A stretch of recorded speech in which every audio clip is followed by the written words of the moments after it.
What if I told you the numbness, tingling, and weakness in your feet may not be the most dangerous part of neuropathy at all, but rather the silent loss of balance, confidence, and control that follows right behind it? That is the part many older adults never see coming. As a surgeon, I've met countless seniors across America who thought they were simply slowing down. They told themselves the burning in their feet was manageable, the unsteady steps were nothing serious, and the need to hold on to furniture was just part of getting older. But neuropathy does not only affect sensation, it changes how your brain communicates with your legs, how safely you walk across your home, and how quickly one small misstep can turn into a life-altering fall. And that is exactly why this matters. In today's video, I'm going to show you the only 5 exercises you truly need to help relieve neuropathy in your feet and legs. Simple, practical movements designed to improve circulation, rebuild stability, and help you feel connected to the ground again before that quiet loss of control becomes something much harder to reverse. Before we dive in, if you haven't subscribed yet, I recommend you hit that button and turn on the bell so you never miss another health tip made just for you. If you enjoy this video, type 1 in the comments. If not, type 0 to let me know how I can make better content for you. Exercise 1. Exercise number 1, seated BCH, reawakening blood flow and brain-to-leg connection. Before you even think about strength or balance, let me ask you something simple. When was the last time your legs truly felt awake? Not just moving, but responsive, steady, and connected. Because for many adults over 60, what fades first isn't strength, it's communication. The brain sends the signal, but the legs respond a second too late. That delay is where instability begins. This is why we always start here. The seated march may look basic, but physiologically it's one of the most important resets for your nervous system. Sit in a firm, stable chair, not a soft couch. Your feet should be flat on the floor about hip-width apart. Now sit tall, not stiff, but lifted through your chest, like a string is gently pulling the top of your head upward. This posture matters more than most people realize because slouching compresses circulation and reduces the signal flow between your brain and lower body. Now slowly lift your right knee only as high as feels comfortable. Then lower it back down with control. Switch to your left knee. As you begin alternating, add your arms naturally. Right knee up, left arm forward, left knee up, right arm forward. Just like walking. But here's the key most people miss. Don't rush it. This is not about speed. This is about clarity of movement. Each lift is a message. Each step is a signal being sent and received. If your feet feel numb, you may not feel much at first. That's okay. Keep going. What you are doing is reintroducing rhythm and coordination back into a system that has gone quiet. Start with 30 seconds. That may be enough for your first day. Gradually work toward 1 to 2 minutes. You should feel your breathing increase slightly, but still be able to talk comfortably. Now, let's talk about when to use this. This exercise is especially powerful in the morning when stiffness is highest and circulation is lowest. It's also perfect during everyday moments while watching television, waiting for your coffee to brew, or even during a commercial break. If you have severe neuropathy or balance concerns, this seated position keeps your fall risk essentially 0 while still activating your cardiovascular system and neural pathways. And here's what happens if you skip this step. You go straight into standing or walking with a body that hasn't been turned on. Blood flow is sluggish, nerve signals are delayed. That's when missteps happen. But when you take just 1 minute to wake the system up, your body responds differently. Patients often tell me, "My legs feel lighter, more responsive, like they're listening again." That's not coincidence. That's physiology. So before you take your first real steps today, sit down and march. Because what you're doing isn't just movement. You're rebuilding communication. And once that connection starts to return, the next exercise will challenge something even more important: your ability to feel the ground beneath your feet. Again, if you're still watching and finding these insights helpful, please comment number 1 below to let me know you're with me. Now, let's move on to point number 2. Exercise number 2. Exercise 2. Heel-toe rock. restoring control where most falls begin. Let me paint a picture you might recognize. You're walking across your living room, and without realizing it, your steps have become shorter, quieter, almost like you're gliding instead of stepping. That's not just aging. That's your body, adapting to a loss of control in your feet. When the toes stop lifting properly, even by a fraction, the risk of tripping increases dramatically. And most people don't notice it until after a near fall or worse. This is where the heel-toe rock becomes essential. You can do this seated or standing depending on how steady you feel today. If you're unsure, start seated in a sturdy chair with both feet flat on the floor. Sit tall. Again, posture still matters here because it affects how your weight shifts. Now slowly lift your heels off the ground while keeping your toes and the balls of your feet pressed firmly down. You should feel your calf muscles tighten. Hold that position for just a second. Then gently lower your heels back down. From there, shift your weight backward and lift your toes up. Keeping your heels planted, you'll feel the muscles along the front of your lower legs. The shins activate. Now, alternate between the two. Heels up, then toes up. But here's the difference between doing it and doing it effectively. Most people rush through this. They bounce, they lose control. I don't want that for you. Move slowly enough that you can feel every phase of the motion. When your heels lift, notice the pressure in your toes. When your toes lift, notice how your weight settles into your heels. This is not just muscle work, it's sensory retraining. You are teaching your brain to recognize pressure again, to understand where your weight is and how to adjust it. Start with 10 repetitions. If that feels manageable, build up to 15 or 20. Take your time between each one. If you feel confident, you can progress to doing this while standing with your hands lightly resting on a countertop or chair for support. Standing adds another layer. It forces your body to stabilize while shifting weight, which is exactly what happens during walking. Now, let's talk about when to use this. This exercise is especially important if you've noticed. You shuffle your feet, you catch your toes on rugs or steps. You feel unsure stepping off a curb because those are early warning signs your body is losing that toe lift pattern. And if ignored, this is often where falls begin. But when you practice this regularly, something changes. You start to feel your feet again. Your steps become more deliberate. You lift your toes without thinking. Patients often tell me, I didn't realize how much I had lost until I felt it coming back. That awareness is powerful. So don't just go through the motion. Pay attention to it because in the next exercise, we're going to take that awareness and connect it to something even deeper. Your core and your brain working together to keep you upright. Exercise number 3. Exercise 3, seated diagonal reach. Rebuilding coordination between your brain, core, and feet. Here's something that may surprise you. Most falls don't start in the feet. They start in the brain's inability to coordinate the body fast enough. You can have strong legs and still feel unstable. You can walk every day and still lose your balance, because balance is not just strength. It's timing, coordination, and communication across your entire body. And this is exactly what this movement is designed to restore. Sit toward the front edge of a sturdy chair, not leaning back. Both feet should be flat on the floor about hip-width apart. Before you even move your arms, pause for a moment and gently press your feet into the ground. That pressure matters. It sends a signal upward from your feet, through your legs, into your brain, telling your body where you are in space. Many older adults with neuropathy lose this connection, and without it, every movement becomes less reliable. Now bring your hands together in front of your body. You can clasp them if your shoulders allow, or simply keep them parallel. Start by lowering your hands toward your left hip. From there, slowly reach diagonally across your body, lifting your arms upward toward the right side as if you're drawing a long line from your hip to above your shoulder. Then return to the starting position. This is not a fast movement. In fact, the slower you go, the more effective it becomes. As your arms move, your core must stabilize your body to keep you from tipping.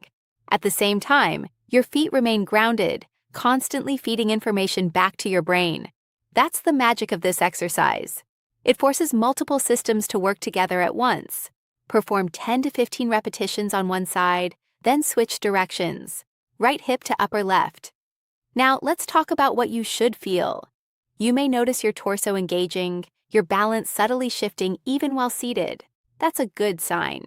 It means your body is waking up those deeper stabilizing muscles that are often underused. If you feel unsteady, slow it down even more.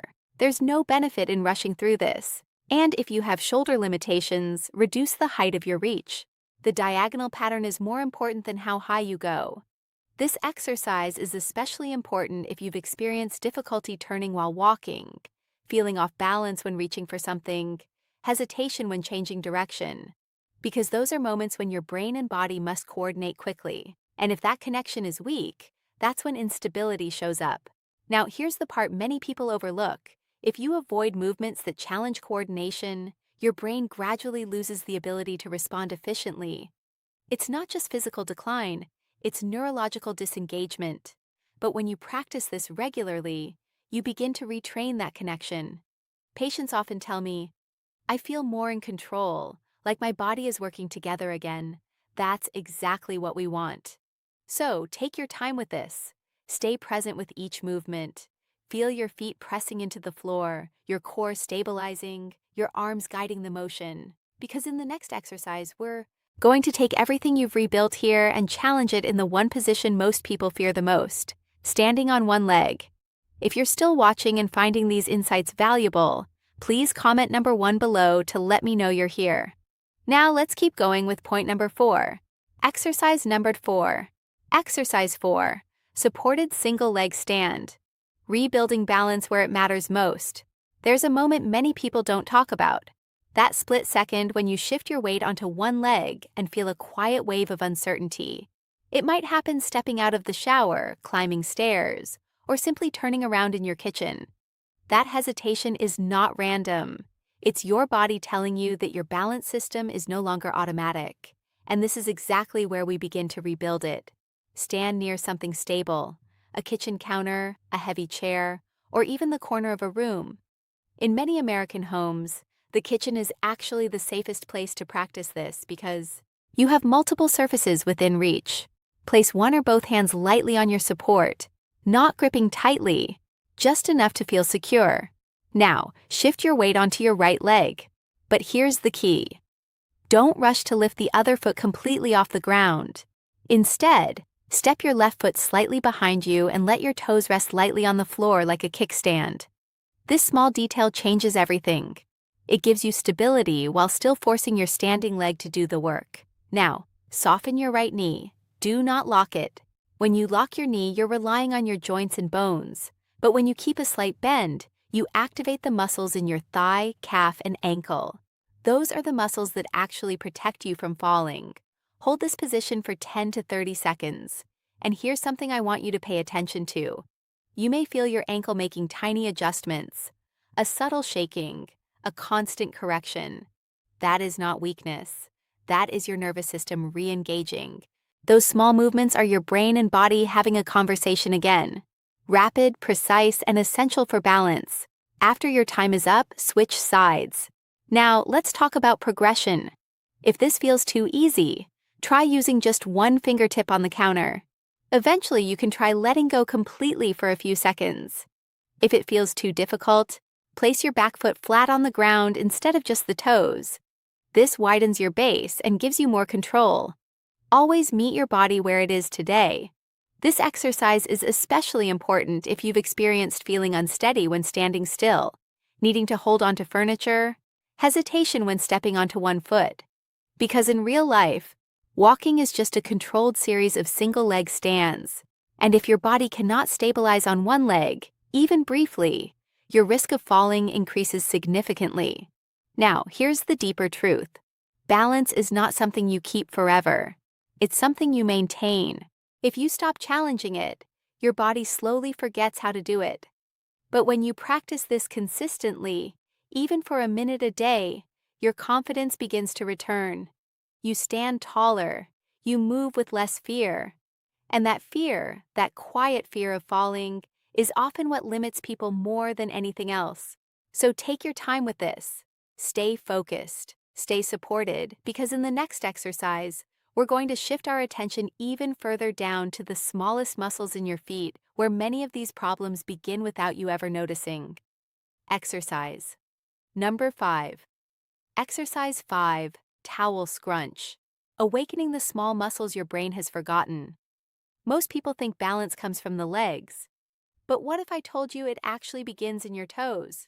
I've had patients who could walk, stand, even exercise. But when I asked them to move their toes with control, they couldn't. Not because they were weak, but because the connection had gone quiet. That's the hidden side of neuropathy. The smallest muscles in your feet slowly stop receiving clear signals.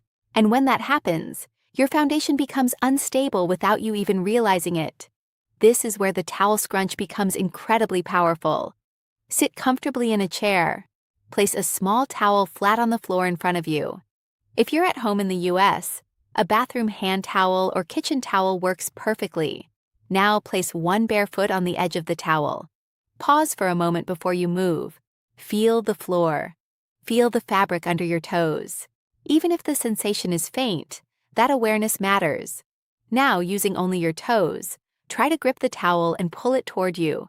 Spread your toes, then squeeze, then pull. Release and repeat. At first, this may feel surprisingly difficult. Your toes may not respond the way you expect. They may feel slow, uncoordinated, or even completely uncooperative. That is not failure. That is your nervous system waking up. Each time you attempt to grab the towel, you are sending a signal from your brain down to your foot. And even if the response is weak, that signal is still being processed. Over time, that pathway strengthens. Aim for 10 to 15 repetitions per foot. Move slowly enough that you can feel each contraction. If you rush, your foot will compensate and you lose the benefit.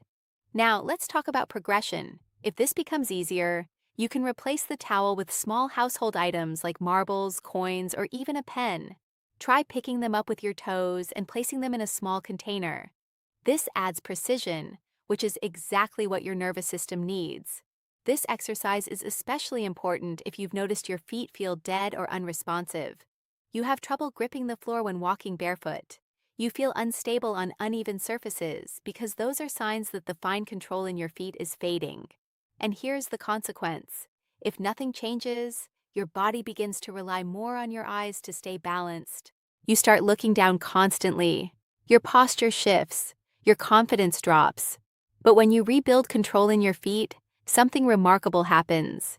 You begin to trust the ground again. Your steps feel more secure. Your movements become more natural. And that quiet fear in the back of your mind starts to fade. So, take your time with this one.